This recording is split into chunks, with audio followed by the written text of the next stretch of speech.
오늘은 역대상 15장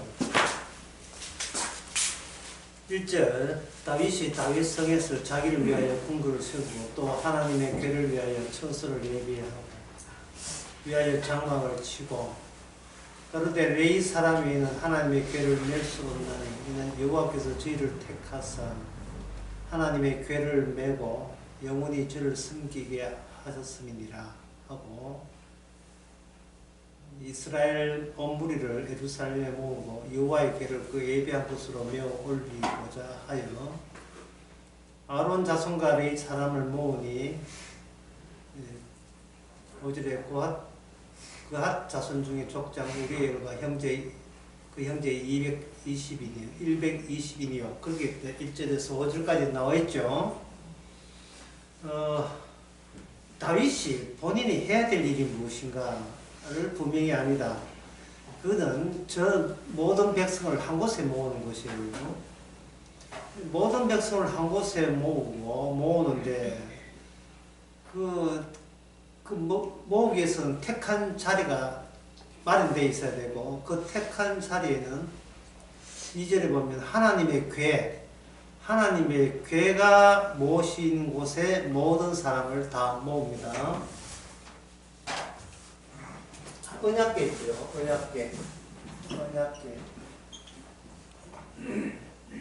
언약궤 다니엘성에는 하나 오직 하나 다니엘성에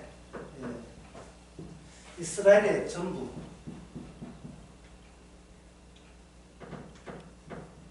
전부가 여기에 종속되게 하는 게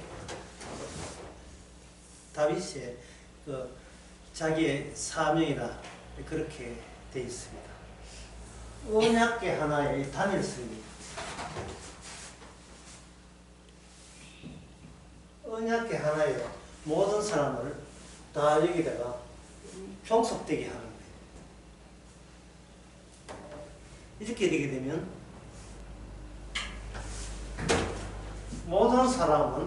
이스라엘 모든 사람은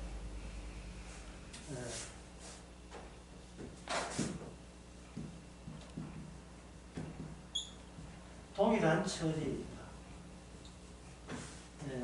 모든 사람은 동일한 처지이기 때문에 어느 앞에서? 언약궤 앞에서. 언약궤가 완성되는 게 십자가예요.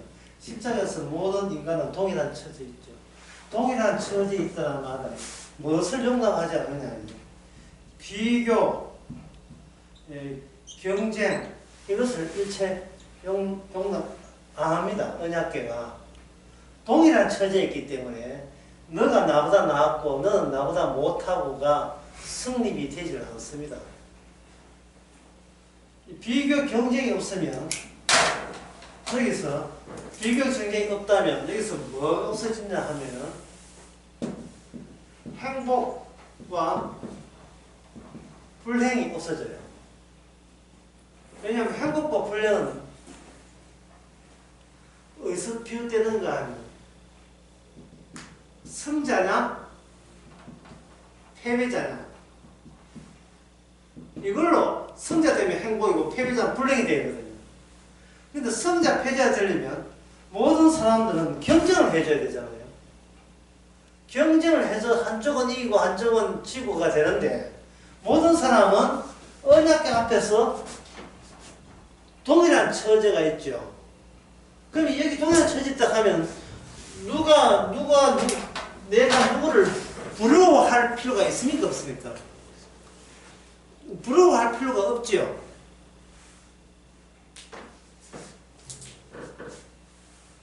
모든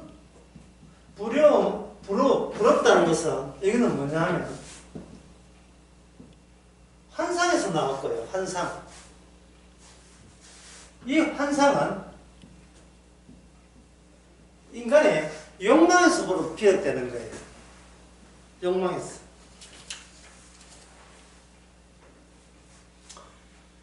이태원에 10만 명 모인 그 젊은 사람들 압사 직전까지 광란의 파티를 즐겼습니다. 압사 직전까지. 광란의 파트를 적을 때 그들은 뭘 느끼냐 하면 행복을 느꼈죠. 행복. 행복이 죽 갈 줄 알았죠. 행복이 행복 다음에 행복 다음에 행복 갈 줄 알았죠. 압사되고 난 뒤에 완전히 엉망됐습니다. 인간이 왜 행복하냐? 또 이야기할게요. 안 돌았으면 말아야 돼. 돌았으면 다 잊어버리니까. 행복한 것은 성자의 기분에 도취되어 있어요. 성자의 기분. 나 이 정도 됐으니까, 얼추 이 정도 되니까 나는 성자라고 스스로 자기 위로 해도 되지 라는 그 성자의 기쁨에 빠져 있는 거예요.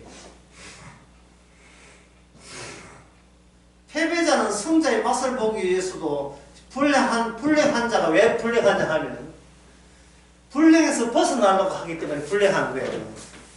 이게 무슨 그 말이 이상한 소리 같지만 이게 맞는 말입니다. 자기가 불행하다는 그 불행한 이유가 불행해서 불행이 아니고 행복했던 그 시절과 비교가 되기 때문에 불행한 거예요. 아프리카는 추리닝만 입어도 중산층이에요. 추리닝만 입어도 중산층이라니까요. 아프리카에.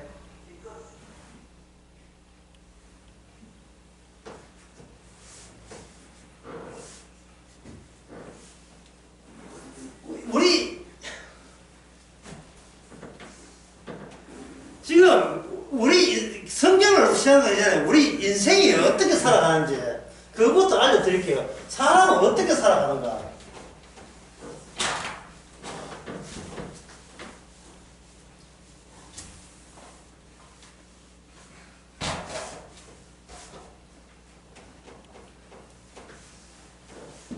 내 인생을 내가 처리하려고 살아가고 있습니다. 처리하려고 합니다. 인생은 뭐냐? 내 인생을 내가 처리하는 거예요. 내 인생을 내가 처리하니까 여기서 뭐가 생기냐 하면 잘 되던 모습은 불안해요. 계속 불안해요. 이 불안하니까 누굴 찾냐 하면 주님 찾습니다. 주님을 찾는데 이 주님을 찾을 때 불안해서 주님 찾으면 이게 뭐가 되냐 하면 이게 우상이에요. 출발점을 내 인생을 내가 처리하는 것을 이걸 근원적으로 이렇게 살지 않으려고 해서가 아니라 내 인생을 내가 처리하는 걸 유지하면서 도와달라고 주님을 찾아버려요. 이거는 우상이 되는 겁니다. 이제 그러면 문제가 뭐냐면 내 인생을 내가 처리하는 거예요. 내 인생을 내가 처리한다. 여기 내가 몇 개 들어가요? 내 인생을 그 다음에 뭡니까? 내가 처리하려고 하죠. 그 중에 사단 난 게, 결정적 사단 난 게 뭐냐 하면 아담과 하와가 선악과를 따먹은 겁니다. 아담과 하와가 선악과 따먹을 때 기가 들려서 따먹었습니까? 먹을 게 배가 고파가 환장해서 선악과 과일을 따먹었어요? 아이고, 배가 고파라, 먹을 거 없나? 이래서 선악과 따먹었습니까?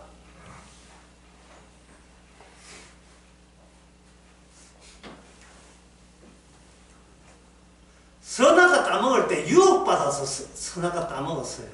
그 유혹자가 누구냐 하면은 뱀입니다. 주님께서 아담과 하와께 따먹지 마라 이 말은 너는 인간아 너는 뱀이 아니라는 뜻이에요. 너는 마귀가 아니라는 뜻이에요. 인간은 인간다워야 되지 뱀다우면 안 되잖아요. 그런데 뱀 속에 마귀가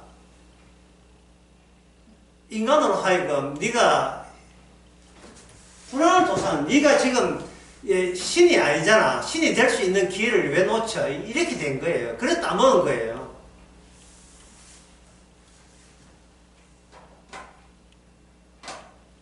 그 할로윈 축제 부를 때 배고파서 했습니까? 어디 빵 주스 먹으려고 그렇게 했습니까? 아니죠. 배불러서 했죠. 배고파서 축제 간 게 아니고 배불러서 갔죠. 그 갈만한 돈, 술 먹을 만한 돈 있고 가면 뒤집어 산 돈이 있어서 그런 거예요. 그러니까 뭔가 여유 있고 살만하다는 것이 결코 이게 행복이 아닙니다. 그 자체가 유혹이에요. 가장 큰 유혹은 뭐냐? 내가 성자로 자처하는 거예요. 성리자로 자처하는 거예요. 이게 악마가 아담에게 유혹한 게 그거예요. 내가 성리로 자처하고 싶은 이유가 내 인생을 내가 처리하고 싶은데 이게 목표였어요. 목표가 뭐냐 하면 내가 나 말고 모든 거 인간도 포함되지만 질서도 포함되지만 궁극적으로 누구도 포함된다 하면 하나님의 대상으로 하나님마저 이기라 하는 거예요. 하나님마저. 내가 최고의 성리자가 되기 위해서 인간은 자기를 처리하려고 하는 겁니다. 매 순간이 불안하죠. 그런데 다윗 오늘 본문에 의하면 하나님께서 제시한 게 뭐냐 하면, 자, 여러분 답변해서 오늘 역대상 15장에서 다윗을 통해서 하나님이 제시한 건 뭡니까? 예? 제시한 게 뭐라겠어요? 예? 언약궤죠. 언약궤. 언약궤의 근본적인 것은 이거예요. 이 세상에, 나 있잖아, 내 인생, 이 세상에 나 말고 또 있는 게 있다는 거예요. 이 세상에 나 말고. 우리는 아침에 눈만 뜨면 내 인생을 내가 처리하려고, 거기에 완전히 빠져 있는데, 성경은 뭐냐? 너 말고 따로 있는 게 있다는 거예요. 그게 언약궤라는 겁니다. 내가 있어버리면 나는 내한테 종속돼요. 근데 언약궤가 있어버리면, 언약궤는 아까 처음에 얘기한 언약궤는 무엇이 없다 해서 언약 앞에서 이 모든 인간은 뭐 어떤 처지에 있다 해서 동일하죠. 동일한 처지에 되면 경쟁이라든지 승부라든지 이게 없다 했죠. 동일한 처지니까요. 승부가 없고 경쟁이 없으면 뭐가 없습니까? 나는 성자다, 패배자다, 승립이 안 되죠. 안 되게 되면 나는 행복하다, 불행하다 자체가 승립이 안 된다니까요.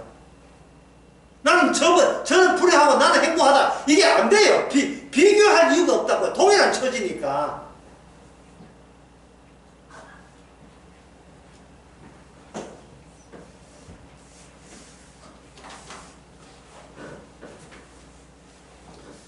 여름 지나고 이 계절이 뭐가 되죠? 가을이 되죠. 누가 가을 오락고 고사질 한 적이 있습니까? 가을 오락고 뇌물 준 적이 있습니까? 가을은 그냥 왔죠. 언약궤도 그냥 온 거예요. 가을이 오는 것을 우리가 데모한다고 저 광화문 데모한다고 가을이 안 오는 게 아니잖아요. 하나님이 주신 언약궤가 우리가 데모한다고 언약궤 처리가 언약궤 없어져 한다고 언약궤가 물러가지 않습니다. 가을 단풍 보겠다고 토요일에 일요일에 팔공산으로 차가 그렇게 밀면서 오면서 언약궤 듣고 싶다고 오진 않아요.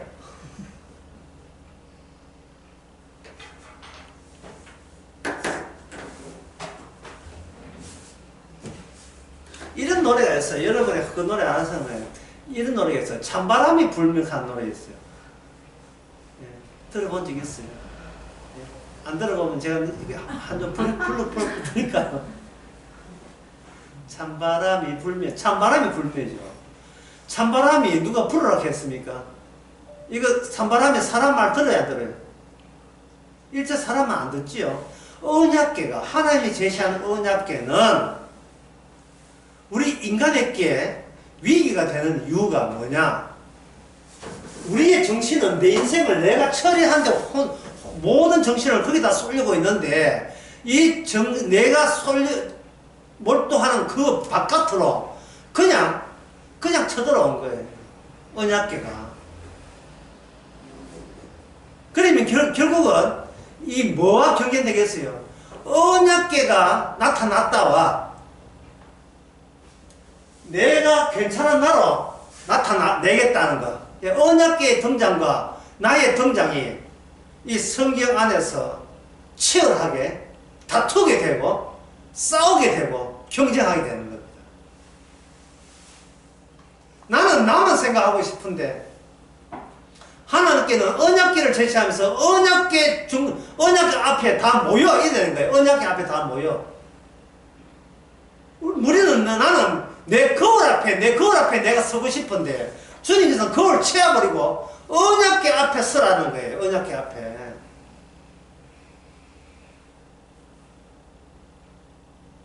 쓸 때에 마치 찬바람 앞에 우리가 서야 되고 찾아온 가을 앞에 우리의 결심과 선택과 결단 아무 상관없이 그냥 가을이 우리를 덮쳐버리죠. 그냥 가을 속에 어느 새 가을 속에 우리가 놓여 있어요. 이스라엘은 어느새 하나님의 언약궤 속에 우리가 놓여 있는 겁니다.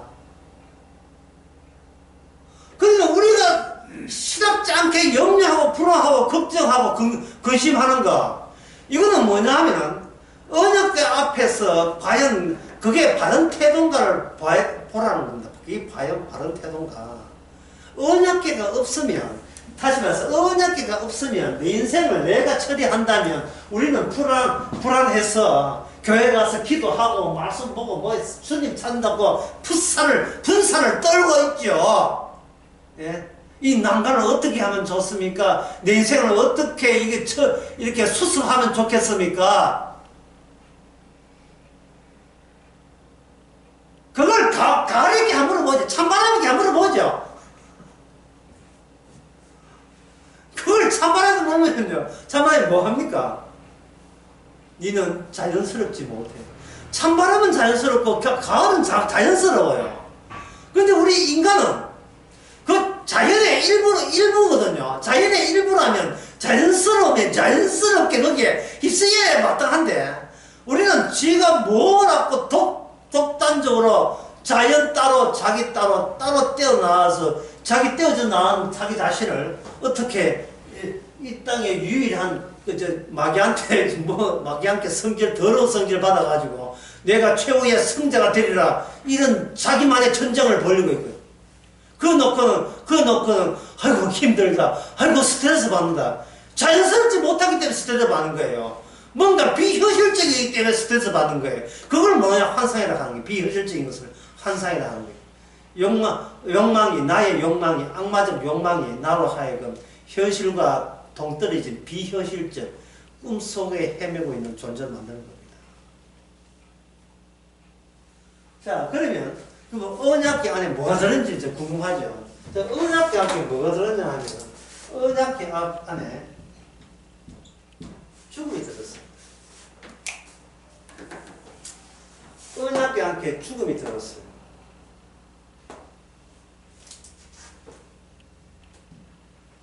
이것은 죽음이 드는 이유는 살아있는 모든 것에 대하여 죽음이 승자가 된다는 것. 죽음이 승자가 된다는 것입니다. 우리는 안 죽으려고 어쨌든 살아남으려고 애쓰잖아요. 그 자체가 강력한 죽음 앞에서는 그거는 쓸데없는 몸부림에 지나지 않는다. 이것을 이해하려면 이 차이점을 아셔야 돼요.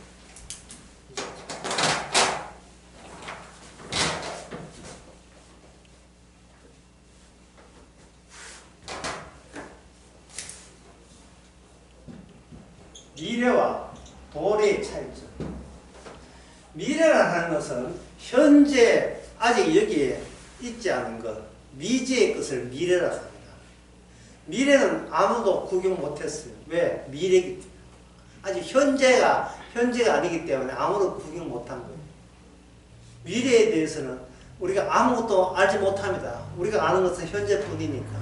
미래라 하는 것은 현재 그 다음에 오는 걸 미래라 하는 겁니다. 맞죠? 현재 그 다음에 온 거 이미 지나간 것을 뭐라 하죠? 과거죠. 근데 도래라는 것은 뭐냐 하면 미래가 미리 현재에 와버린 것을 도래라고 합니다. 나중에 올 거야. 미리 와서 현재와 이렇게 같이 섞여고 중첩된 거예요. 중첩된 거예요. 이거는 도래라는 것은 미래가 현재에 개입되는 걸 말합니다. 개입되는 거. 삽입되는 거. 스며들어가는 거. 개입된 거예요. 대표적인 돌의 대표적인 경우가 뭐냐면 성령. 그 성령을 보증금이라고 얘기하죠. 보증금. 여러분 아파트 살 때 보증금 주죠. 성령으로 보증하셨느니라 고린도후서 1장에 나옵니다. 성령이 왔다는 것은 미래가 현재의 내 인생을 내가 처리하려고 항상 불안 떨면서 그저 긴장 바짝 하고 있는데 미래에 이미 확정된 운명이 현재에 들어온 거예요. 현재에 들어온 거예요. 어떻게 들어왔어? 쑥 들어온 거예요. 뭐 하나 더 붙여야 되겠네. 쑥 들어온 거예요. 확정된 미래가 우리의 운명이 현재에 미래에 가기도 전에 먼저 마주 오듯이 쑥 들어온 거예요. 일종의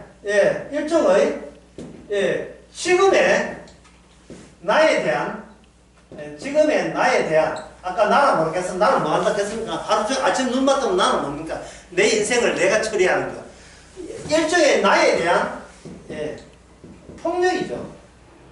또는 이거 전쟁 선포 쑥 들어온 거예요. 확정된 거. 우리는 뭐 미래에 뭐가 되려고 하잖아요. 예를 들면 이런 겁니다. 남편이 미국 가 있어가지고 오랜만에 짐 사들고 미국 가서 남편도 만나고 겸사겸사 놀러도 가려고 짐 사고 있는데 남편이 쓱 방금 인천공항에서 내려가서 집에 온다고 그냥 쓱 온 거예요. 그러니까 그 아내가 하는 말이 당신이 이 시간에 지금 여기 있으면 안 돼. 미국 가 있어야 돼. 우리 집에 오면 안 돼. 미국 가 있어. 내가 찾아갈게. 왜? 당신 만나면 핑계대고 놀러가게. 그랜드 캐니언이 아니라 그때 놀러가게. 근데 당신이 먼저 와버리면 무슨 꿈이 좌절되어 깨져버립니까? 내가 단단히 적금 들어서 미국 갈 돈 하는 모든 것이 전부 다 이게 아무 짝도 소용이 없게 된 거예요. 그러니까 성령은 뭐냐? 내 인생을 내가 사는데 나를 아무 짝도 소용없는 존재로 만드는 아무 짝도 소용없는 존재예요. 왜 그러냐면 내 인생을 내가 처리하는데 이게 이 영의 한 마음입니다. 내 마음으로 그렇게 내 인생을 괜찮게 승리자로 절대자로 최고의 행복한 사람 만들고 계획하고 싶은 내 영이 있는데 내 마음이 있는데 확정된 미래의 그 주님의 마음이 내 마음을 아무 짝도 소용없는 마음으로 처리해버린 거예요. 우리의 마음 씀씀이 정성 완벽히 이루는 태도, 내가 흠없는 자로 살고 싶은 그러한 욕구, 이걸 아무 짝도 소용없게 만들어버린 거예요. 쉴 데 없이 그런 짓을 왜 하냐? 쉴 데 없이. 사도행전의 이방인들이 율법을 몰라요. 율법을 모르는데 유대인들은 그들에게 열심히 율법을 가르쳤어요. 우리 하는 대로 해야 메시아 만날 수 있다고 율법 해가지고 율법에 그들은 유대인들은 제시하는 게 두 가지였습니다. 할례 행하고 안식일 지키고 이 두 가지 핵심을 기본으로 하고 그 다음에 율법의 조항들을 이렇게 여호와 성기라고 열심히 했는데 그들에게 도래와 누가 돌아왔냐 도래가 되느냐 성령이 와버렸어요. 성령이 오면 성령 주시는 분이 계실 게 알겠습니까? 누가 내한테 뭐가 왔다는 것은 택배가 왔다는 것은 보낸 자가 있을 게 알겠습니까? 그러면 성령은 내가 현재 내가 계획한 거나 완전히 생각도 못한 거예요. 현재 생각하는 것은 현재 우리가 계획한 것은 미래 계획이지 도래 계획이 아닙니다. 내가 현재 이러니까 요러한 과정을 거치면 미래가 잘 것이나 미래의 행복한 과정 그걸 현재 계획한다고요. 우리가 생각하는 미래라고 하는 것은 현재와 연속되어 있어 끊어지지 않고 연속되어 있다고요. 그런데 성령이 와버리면 성령은 무슨 영이냐 하면 예수님의 영이고요. 예수님은 이 땅에서 사람들에게 어떻게 돌아가셨습니까? 환대받고 돌아가셨습니까? 밉상받고 돌아갔어요. 저리 가 하고 밀쳐서 돌아가셨잖아요. 모든 인간과의 관계가 끊어진 상태에서 돌아가셨거든요. 모든 인간과 끊어진 상태, 그 모든 인간 속에 누가 포함되어 있습니까? 저와 여러분이 포함되어 있잖아요. 모든 상태가 끊어진 상태, 거기서 예수님의 마음이 그냥 쓱 하고 그냥 우리한테 도래한 거예요. 미래가 아니고, 미래가 쑥 들어버리니까, 우리가 할 수 있는 것은, 뭐야, 이 기분. 뭐야? 내 인생이 왜, 여기서 내 인생이 기분 좋게 끝장나네.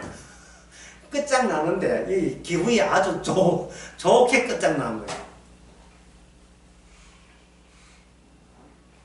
시험 치고 있는데, 시험 치는 거, 그만, 스톱! 합격자 발표하겠습니다. 이거 똑같은 거예요. 시험 1원 쓰고 1원 풀고 있는데 벌써 합격자 발표 나와버렸어요. 이런 황당? 그래서 복음은 들을 게 있는 자 같은 거예요. 성령 받은 자만 복음이 납득이 돼요. 성령 안 받은 사람은 도래가 없고 미래가 있어요. 이렇게 신앙생활 잘하고 바르게 하면 천국 열어줄 것이다. 보험 한 서너 개 들어가, 생명보험 서너 개 들어가지고 잘 될 거라 생각하는 거예요. 그러나 성령이 쓱 하고 와버리면 이거는 내 마음은 아무 짝도 쓸데없다는 그런 큰 환희와 감격과 기쁨이 우리 안에 넘칩니다. 네가 이 세상에서 어디서 뭘 하든지 어떻게 하든지 일체 거기에 대해서는 묻지를 않겠다. 지금 제 손가락 가지고 입을 막았지만 사실 마음 같으면 내 손가락 이렇게 막 입을 다 막고 쉿! 내 인생 조져 나왔습니다. 쉿! 가만히 있어. 조져 나왔다는 것은 내가 불륜하는 뜻이고 불륜은 뭐 했다? 패배했다는 뜻이거든요. 예? 남한테만 패배한 게 아니에요. 내가 세운 내 계획대로 안 됐기 때문에 내가 내한테 패배한 거예요. 남한테 패배하면 희망이 있지 내한테 패배하면 그게 좌절밖에 없어요. 그런데 그러한 계획이 완전히 무산되는 거예요. 그건 다 쓸데없는 시절에 있었던 한낱 추억이 되어버린 겁니다. 내가 노력해서 잘 되고자 하는 것이 한낱 추억이에요. 주님의 것이 돌아버렸습니다.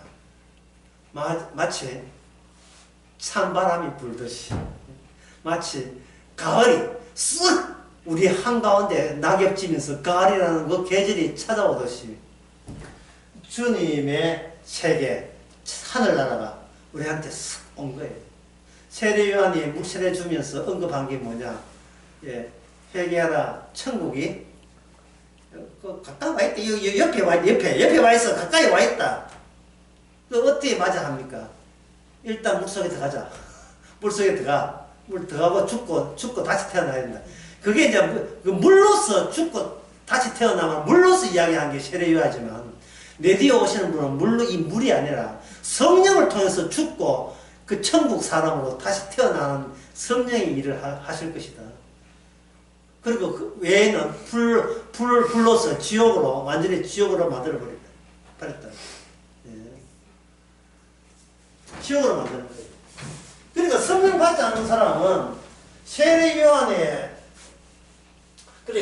요한은 아직도 미래 요소가 강해요. 예. 세례 요한은 메시아가 아니라서 미래 요소가 강한데, 세례 요한이 누구와 접점, 만나요. 만나냐 하면 바톤을 이어가는. 세례 요한이 누구와 만나냐? 물세례에서 누굴 만납니까? 예수님을 만나죠. 예수님은 미래가 아니고 그 미래가 현재가 되어버린 도래하신 분이에요. 메시아가 이미 왔어요.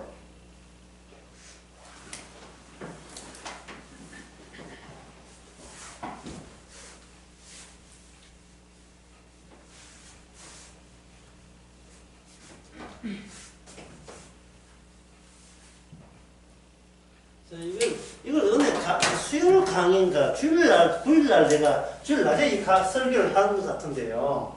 세례 요한이 엘리야로 왔잖아요. 사람들이 오실 미래의 엘리야가 주님은 뭘 바꾸냐 하면, 미래의 엘리야는 세례 요한이다. 하지만 지금의 엘리야는 누구냐? 예수님 본인입니다. 왜냐하면 미래 엘리야는 물세례지만 진짜 말라기 엘리야면 아버지의 마음을 자식에게도, 자식의 마음을 아버지에게 두 가지 기능을 완수하시는 분은 진짜 엘리야인데, 엘리야는 예수님 자신의 본인을 두고 이야기합니다.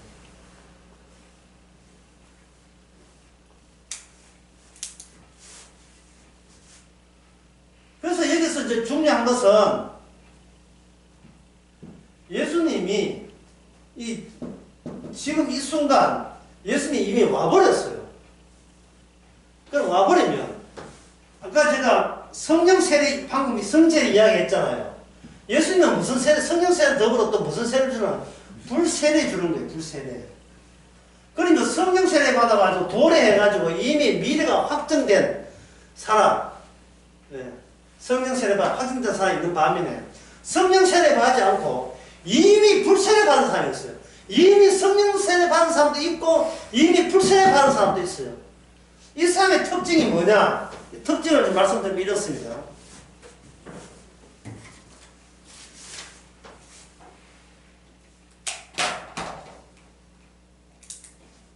이 불세례 특징이 뭐냐? 이 인간들은 지옥에 맞춰 살기 위해서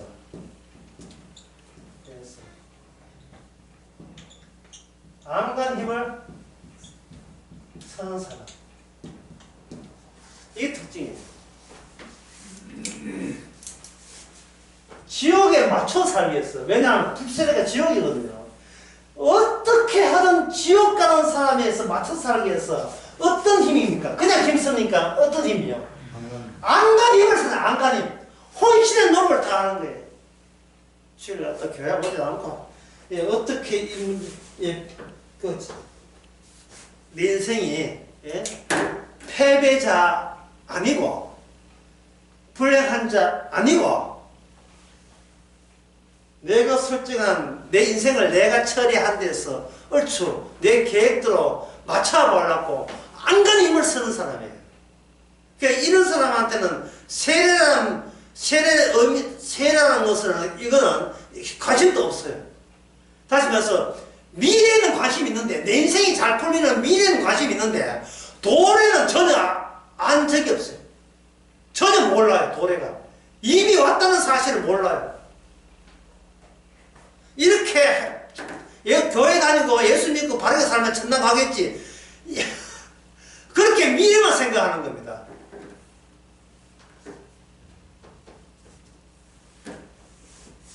예수님의 성령세례나 물세례에 의해서 인간은 두 종류 나눠잖아요. 인간 두 종류 나눠지죠. 이 성령세례, 물세례, 세례, 그 세례 안에 물 세례, 예수님의 성령 세례, 물 세례, 이거는 뭐냐 하면, 뭔 뜻이냐 하면은, 너는 예수님 앞에서 동일한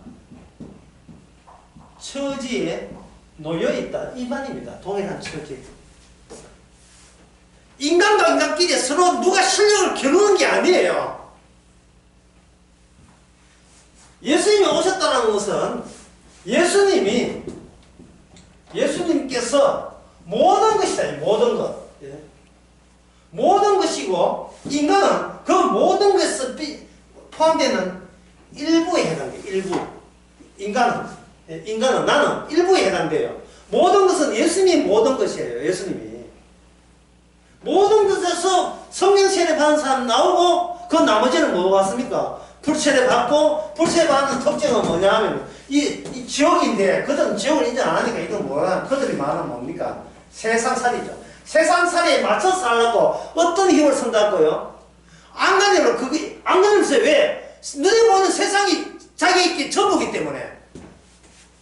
쉽게 말해서 인간은 내가 전부예요. 내가 전부다. 그래서 성경은 누가 전부다? 예수님이 전부예요. 오늘 본문 역대상 15장에서 뭐가 전부다? 언약궤가 전부예요. 언약궤. 하나님의 언약궤를 쑥 하고 이스라엘 백성에게 내밀었고 모든 사람은 언약궤 있는 장소에 다 모여서 동일한 처지의 입장에 놓여 있는 겁니다.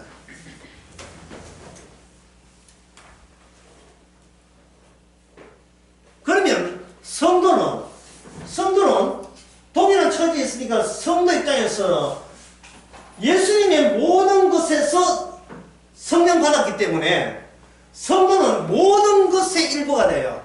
모든 것의 일부. 모든 것에서 삐져나온 모든 것을 이루는 하나의 개체가 모든 것이 하나의 부속품이 된다. 이 말입니다. 모든 것. 예? 우리가 이 머리가 있잖아요. 머리 있는 머리카락도 있잖아요. 그럼 뭐냐? 나는 머리카락 하나다. 이 말이죠. 머리카락 하나이기 때문에 부분을 할 수 있는데 이 머리카락이요. 어디에 종속된, 속해 있는 머리카락입니까? 내 몸 전체에 속해 있는 이거니까 내 몸이 만약에 전부라면 이 머리카락 하나도 뭐가 되냐? 이 전부가 되는 거예요. 전부가. 전부를 보여주는 일부가 돼요. 그렇다면 성도한테는 인생을 어떻게 사는가, 성도의 목표가 뭐냐, 목적이 뭐냐, 성도는 왜 사는가, 이 모든 것은 이미 미래가 아니고 도래에 의해서 확정되었습니다. 그거는 주님을 기쁘시게 하는 거예요. 확정되었습니다. 주님을 기쁘시게 하는 거예요.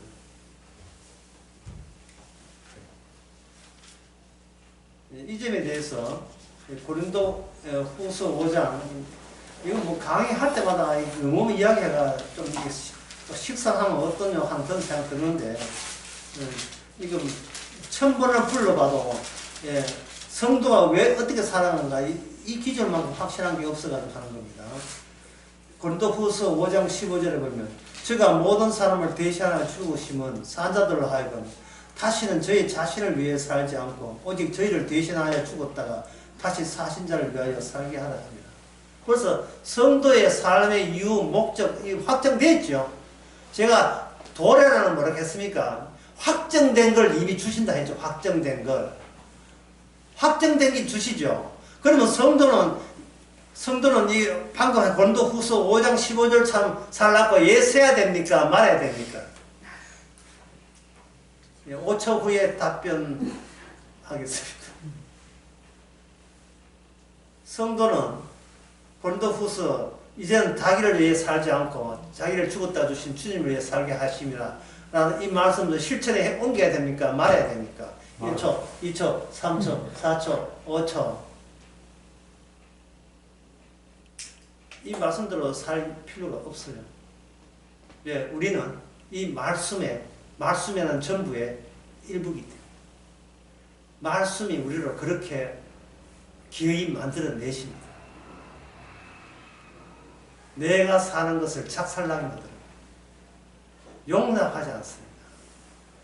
그것을 실생활 가운데서 그걸 늘 순간순간 느끼게 만들어요.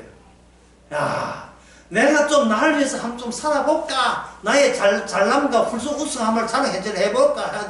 해도 도래이기 때문에 이미 주의 힘이 이미 왔기 때문에 그런 나를 그냥 방치하지 않으시고 아주 작살을 내버리는 거예요. 작살을 내는 방법은 나를 위해서 사는 것을 작살을 내는데 나를 왜 살려는 거? 왜 어떤 식으로 작살을 내는가? 너는 이미 죽었어라는 말로서 작살을 내버려요. 죽은 자가 죽은 너를 위해서 살 이유는 더는 없다는 겁니다. 이미 죽었잖아. 네가 산 것은 주를 위해서 산다는 이게 도래요. 완전 성령에 입각해서 네가 지금 숨쉬고 있는 것이지 너를 위해 살 같으면 주께서 너에게 찾아오지도 않았다는 거예요.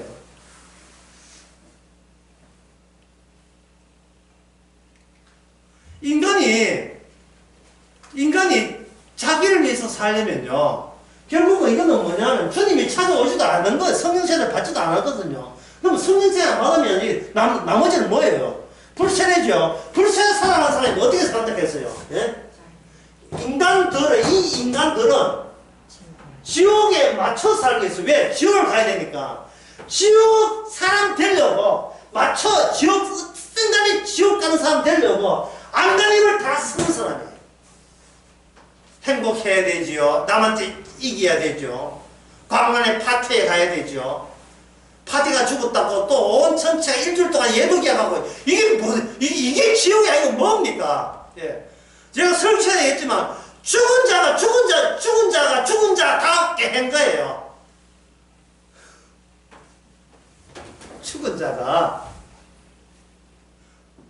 벌써 죽은 자가 그때 죽은 거예요. 벌써 죽은 자가. 무슨 사람의 존엄성이에요. 무슨 존엄성이 있어요, 인간은 존엄성 없어요. 둘 중에 하나예요. 무슨 존엄성이 있어요. 인간은 자체적으로 전부 다가 될 수가 없어요. 예수님이 전부 다지요. 인간 꼴에 같은 인간이라고 서로 협동해서 뭘 해보겠다고요? 미래에. 도래는 그게 아닙니다. 인간의 미래를 작살내버리고 도래에 오실 분은 뭐가 전부냐? 언약궤가 전부입니다. 언약궤가. 가을이 오면 가을이 오잖아요. 보세요. 찬바람이 불면 찬바람 불잖아요. 이게 인간들이 오락해서 온 가을입니까? 불어rak한 찬바람이에요. 그냥 오는 거야. 그냥 가을이 오는 것을 말릴 수 없듯이 언약궤가 들어오는 것은 어느 인간도 말릴 수가 없습니다. 이 말은 언약궤는 실패하는 경우는 없다.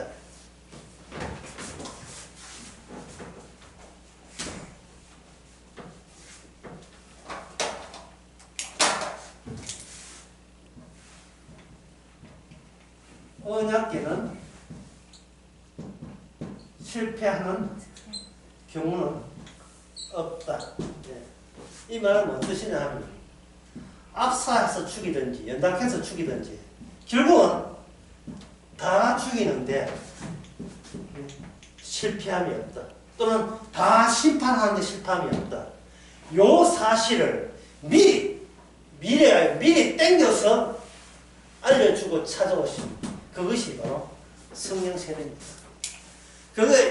이스라엘에서는 언약궤가 있는 그 내용이 미리 그들에게 들어온 거예요. 그래서 좀 더 이렇게 좀 깊이 생각하는 것 같으면 그걸 제가 이렇게 했으니까 성경에 더 깊이 사고하는 사람들은 그 모순과 갈등을 어떻게 나름대로 해결해 봐야 돼요. 뭐냐 하면은 십계명이 있잖아요. 십계명을 지키라 하지 말라면 이렇게 명령 지시 쪽이죠. 십계명 지켜야 됩니까? 언약궤 믿어야 됩니까? 어느 것이 우선입니까? 라는 질문. 예, 그 질문이 의미 있게 다가와야 돼요. 십계명만 지키면 안 됩니까? 혹시 언약궤만 믿으면 안 됩니까? 언약궤도 믿고 십계명도 믿고 둘 다를 해야 됩니까? 이 둘 다를 한다는 것이 이게 성립이 안 되죠. 왜? 하나님 쪽에서는 십계명과 언약궤를 이렇게 같이 하나를 만들었거든요. 십계명이 어디에 들어있느냐 하면은 언약궤 속에 들어있어요. 근데 그냥 들어있는 게 아니고 인간의 죄로 인하여 깨진 채로 들어가 있어요. 깨진 채. 물론 그 깨진 거 대신해서 멀쩡한 거 또 만들어졌지만 그 깨졌다는 거, 이게 첫 번째 원판이 아니고 깨진 적이 있었다는 그러한 증거를 품은 언약궤가 그 돌판이 언약궤 안에 들어옵니다. 왜냐하면 언약궤 뚜껑에 속죄에 피와 매치하기 위해서, 만나기 위해서 하는 거예요. 그 만나게 하는 거예요. 죄와 피의 만남. 그 죄, 피의 만남에서 죄를 유발해야 되니까 죄를 유발하고 주신 것이 뭐냐? 십계명. 그래서 십계명을 지킨다는 말은, 십계명을 온전히 지킨다는 말은 십계명 봐서는 안 되고 십계명과 언약궤에 있는 피, 그 피와 결합된 그 앞에 동일한 처지에서 설 때 율법은 우리로 하여금 죄를 더욱더 죄인 되게 하시는 거군요. 그 언약궤 뚜껑에 뿌려지는 그 피를 바라보면서 그 피 앞에서 율법을 다시금 해석해야 돼요. 하나님 주신 명령을 재해석해야 돼요. 우리로 하여금 더욱더 죄인 되게 하는 그 기능과 그걸 용서하는 기능과 이어지게 하는 그런 식으로 그 일을, 주께서는 그 일을 하시는구나. 그 일을 하시는 분의 이름을 하나님의 이름이라 하고요.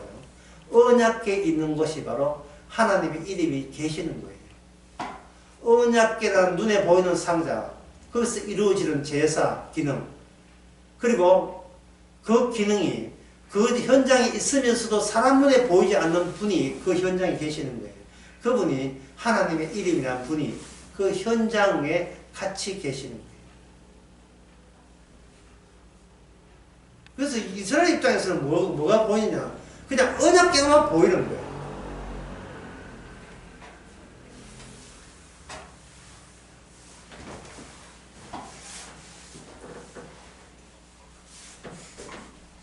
보통 공장에서 물건 만들어내면 그래서 도매상에 가죠. 도매로 가고, 도매로 그 다음에 뭡니까? 소매로 가죠. 소매상으로. 근데 언약궤는 뭐냐면, 언약궤는, 이 물건이 언약궤는 소매로 시작해서 도매로 갑니다.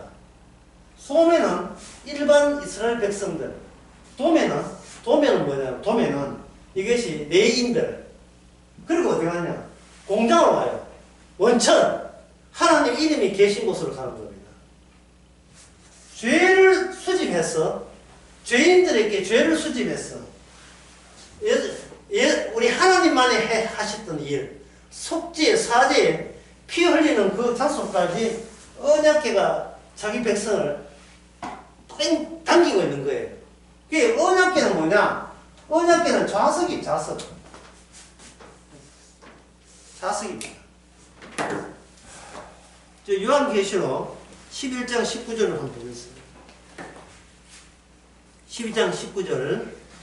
이에 하늘에 있는 하나님의 성전이 열리니 성전 안에 있는 하나님의 언약궤가 보이며 또 번개와 점성들과 내성과 지진과 큰 우박이 있더라. 그래 돼 있죠. 요한계시록 11장 19절에 그래 돼 있죠. 예. 이 언약궤는 여기서 보면 언약궤가 뭐냐? 등대. 어두운 지옥 같은 캄캄한 세계, 하늘나라의 등대, 그게 언약궤가 등대 쪽으로 좌석으로 잡아 당기는 거예요. 자기 백성을, 세무치를 좌석으로 강하게 잡아 당기듯이 언약궤로 잡아 당겨서 언약궤가 있는 그 천국으로 인도하는 거예요. 이게 등대예요. 제가 노래 가사를 적어왔는데 이것이 언약궤 등대 기능과 어떤 사성이 있는지 한번 들어보세요. 얼어붙은 달 그림자 물결 위에 자고 한겨울의 거센 파도 모으는 작은 섬 생각하라 저 등대를 지키는 사람을 거룩하고 아름다운 사랑의 마음을 예? 은희가 불렀던 등대지기 이게 노래 건전가요에 해당되죠. 예? 얼어붙은 달 그림자 예, 한결의 거센파도 이게 뭡니까? 이 세상 아닙니까? 이 세상 예? 은혜가 들었으면 참 웃겠다만 하여튼 내 마음대로 해석하면 되니까 등대가 있는 이유가 거센 파도 치고 예? 방향을 잡지 못할 때에 뭔가 하나 버뜩 반복적으로 회전하면서 유일하게 그 어두운 가운데 불을 비추는 거 그게 뭐냐? 그게 언약궤가 있는 그 장소 그것이 바로 천국입니다.